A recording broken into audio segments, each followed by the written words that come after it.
You are watching Untitled Studios. Sometimes as artists, we always try to find the best tools to do our art. Unfortunately, sometimes artists rely too much on the tools and not so much on their talent. But sometimes there comes a tool or device that allows you to bring all that talent forward. Nowadays there's iPads, you have your stylus enabled phones, and even really cheap alternatives from XP Pen and Helion. I've always liked Wacom.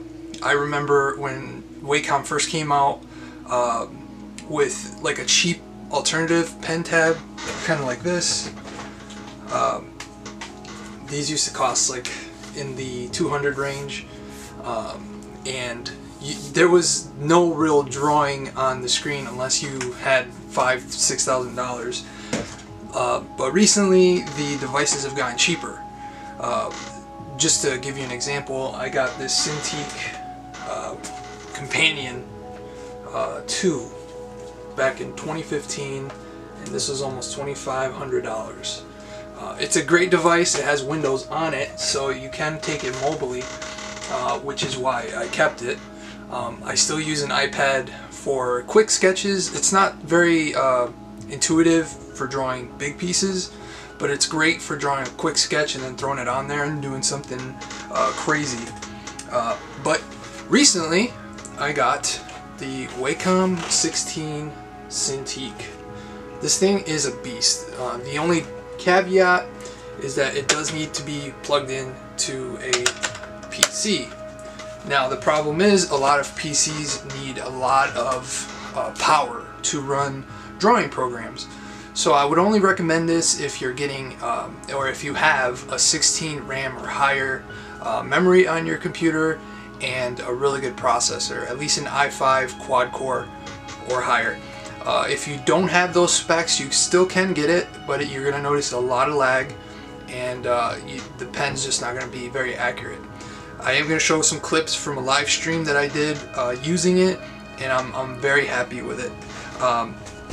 For the price point, this model right here was $650. I'm not sure if it was on sale, but I mean, for the size comparison alone, I'm getting almost 3 inches more than I was getting with the Cintiq Pro. And then my iPad, I have a 10-inch iPad, so it's not a lot of room on the iPad to really get your hand in there.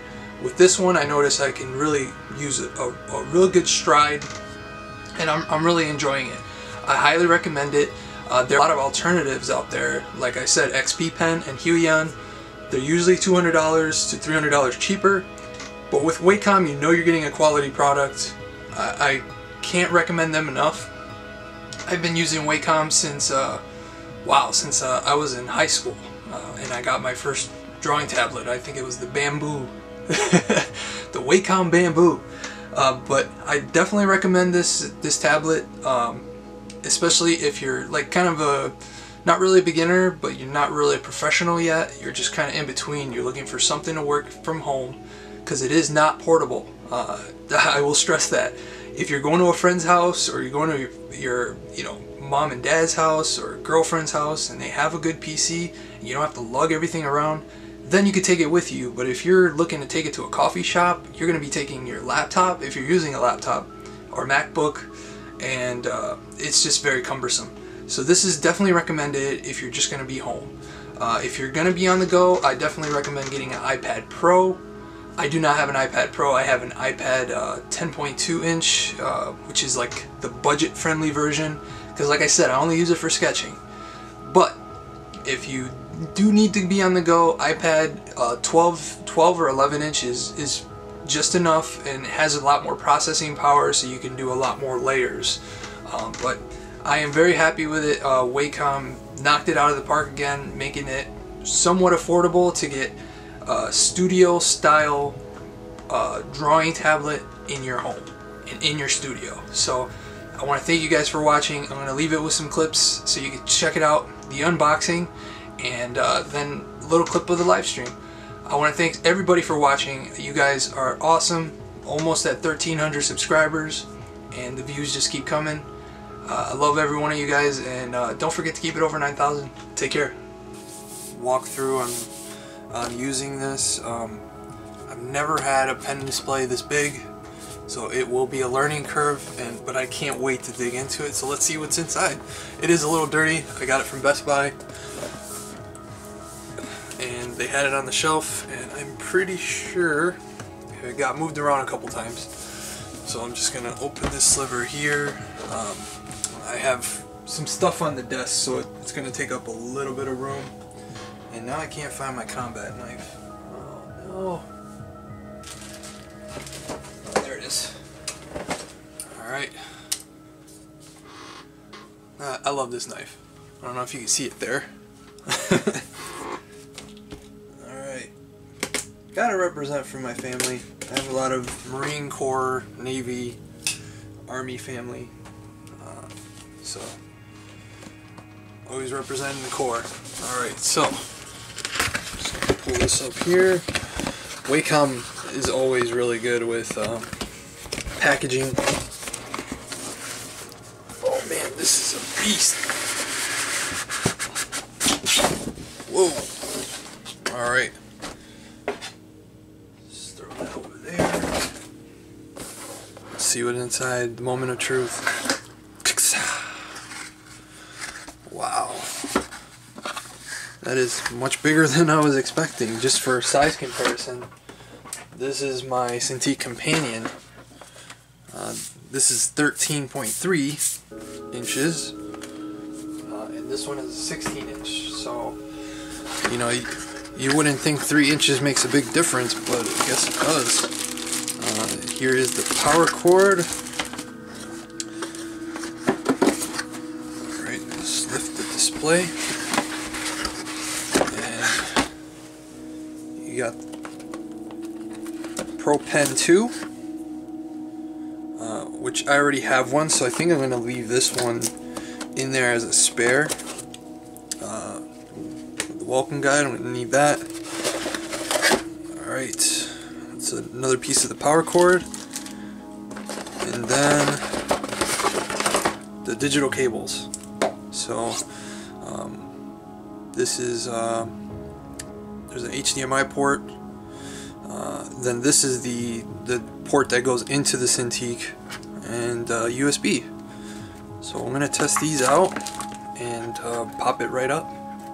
Alright, so I turned the lights down. Hopefully this will help kind of show the display. So this is mimicking my computer. So let's take a look here. There's no touch capabilities, which I like. I don't really use the touch. Right click the pen. Ah, okay, cool. Alright. Zero express menus.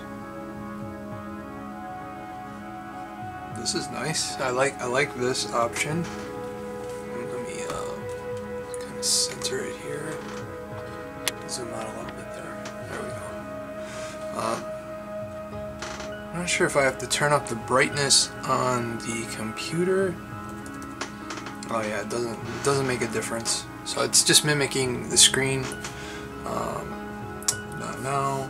Done. Alright, so we can close that.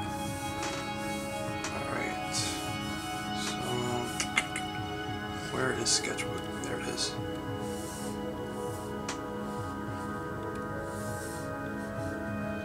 And I always like to pin these programs to the desktop. So pin, alright. And I'm going to use the pencil tool. Just increase it a little bit. Alright.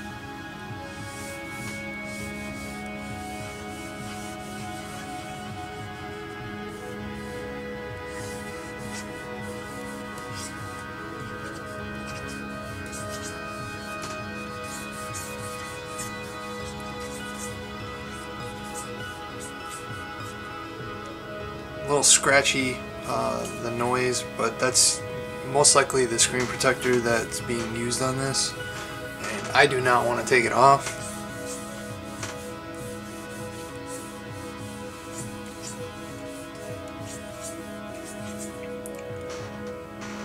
Alright, let me clear, and we're going to use a little bit of a bigger pencil tool. I really like the 3B pencil, because you can make it a little bit bigger.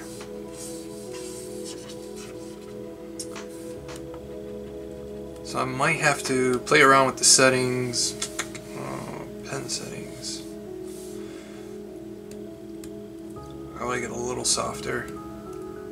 Not too soft, but that's good. Pro pen, alright.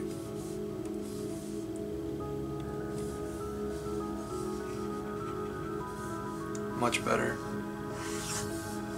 You can really get some nice straight lines and zooming in and out. And even going back to this pencil.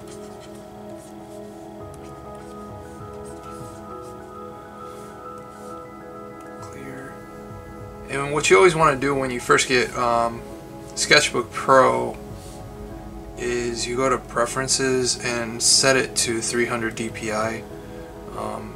It's just going to make sure that you don't have a lot of blowouts when you export it. And it just looks a lot nicer. I'm going to test the straightness. That's without a ruler. That's really good.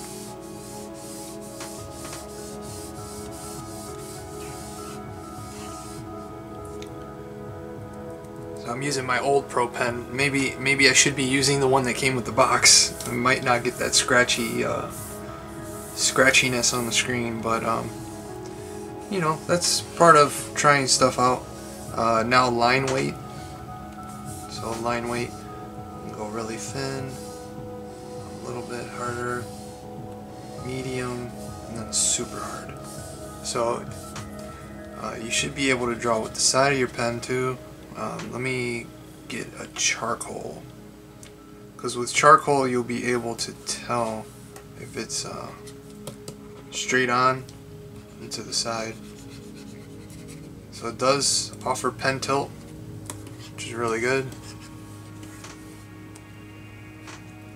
So I'm really enjoying this. I have a lot of fun doing my homework now. Alright, so I'm using the tilt now, and I'm just gonna do a quick sketch. Just one of my characters.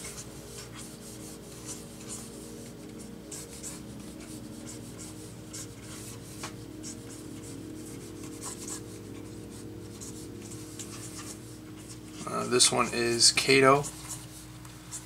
He is the mentor to my main character, and I really enjoy drawing him because he's got really cool features that I added onto him. He's blind, and he is very old, but he doesn't look it. He has crow's feet and stuff like that, but for his age, he looks pretty good. And these things around his neck, they're not really Buddha beads. They're actually life force suppressors, because without it, his power is very uncontrollable. So with those, he can kind of control his power, but when he needs to tap into his power, they levitate around him. Once he uses it though, when they come off, they do weaken him for a little bit. I'm going to pop up the layer editor here. It's crazy having so much room now.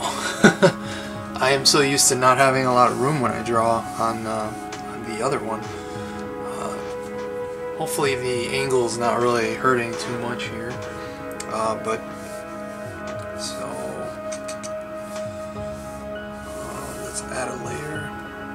Lower that one, and then let's see how well I can trace with this. You can really get in there.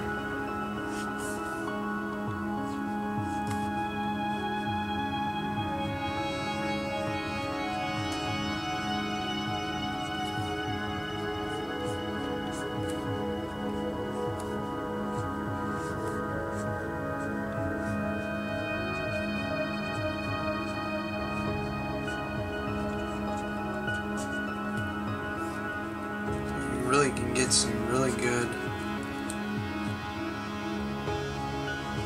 details, and you can even lower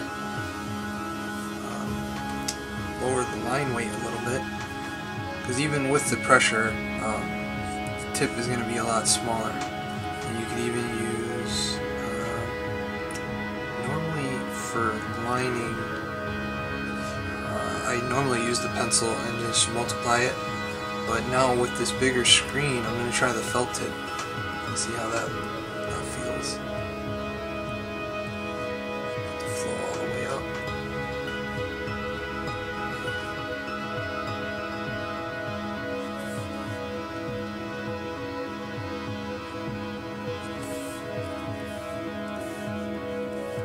I've been using Procreate so much on my iPad, and I keep trying to do the finger gestures.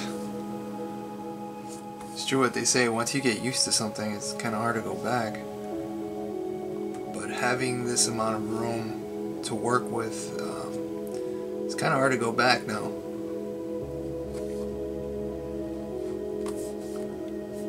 Very nice.